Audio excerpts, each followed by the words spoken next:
ভূমিকম্পে নিহতের সংখ্যা বেড়ে 10। সকালের একটি মাঝারি ভূমিকম্প, কিন্তু তার পরিণতি ভয়াবহ, 10টি প্রাণহানি।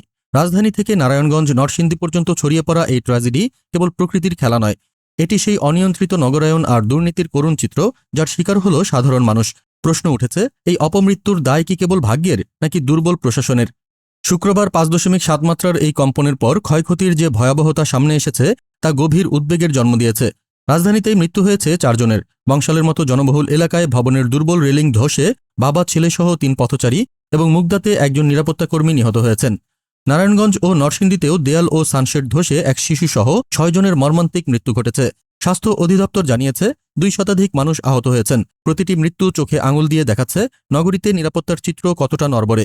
প্রধান উপদেষ্টা প্রফেসর মোহাম্মদ ইউনুস শোক প্রকাশ করে উদ্ধার কাজ জোরদার করার নির্দেশ দিলেও মূল সমস্যাটি চাপা পড়ে যাচ্ছে। 5.7 মাত্রার একটি ভূমিকম্পে কেন 8তলা ভবন হেলে যায় বা পিলারে ফাটল ধরে? কেন সামান্য রেলিং বা সানশেড ধসে প্রাণহানি হয়?